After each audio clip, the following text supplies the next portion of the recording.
Well, I thank the gentleman for yielding. My good friend, Mr. Herodopoulos from Florida, thank you. Mr. Speaker, the pursuit of the American dream, the dream of one day owning a home, is quickly becoming increasingly unattainable for so many Americans, thanks in part to costly regulations and market factors. With housing prices surging, evidence shows that we have a supply problem, but let's look more into why this might be. In my home state of Colorado, regulations account for 39% of the cost of building a new home. 39% of the cost is government-imposed regulation. For those who might be wondering what that means, that's if you pay $5, $2 of that is just because of regulation. That's what's causing the problem.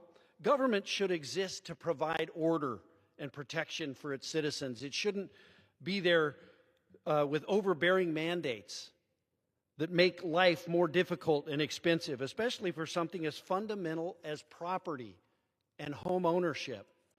And one of the contributing factors to these regulatory costs is the agenda-informed energy codes that states like Colorado are mandating.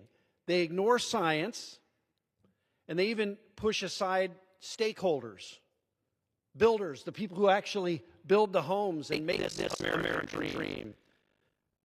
They push them aside in the creation process. Unelected bureaucrats have mandated these energy codes, blinded in their pursuit of climate change altering results. Instead, I argue these codes should promote affordability, and they should decrease the regulatory burden on our home builders instead of increasing that burden. Simply put, it's impossible to achieve a more affordable home building atmosphere while adding to regulations and adding those to the books instead of removing them. Mr. Speaker, it really is that simple. To incentivize states to roll back these mandates, I introduced the Freeing Residential Affordable Markets from Excess Regulations, or FRAMER Act. This piece of legislation would require states to reimburse home builders for the cost difference between state-mandated energy codes and the Department of Housing and Urban Development's minimum standard for homes built within federal opportunity zones. And stakeholders in my district, builders and citizens who want to reach the American dream, they tell me that the cost of energy code mandates totals in the thousands in added costs, and in some cases tens of thousands of dollars is added cost for a home. It's long overdue that states change their ways. And if we want to make housing more affordable, then we have to make it cheaper for home builders to do what they want to do, build.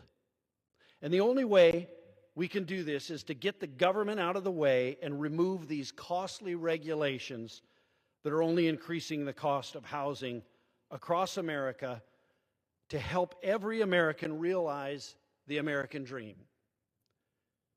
And removing that regulation is part of what the Housing for the 21st Century Act does.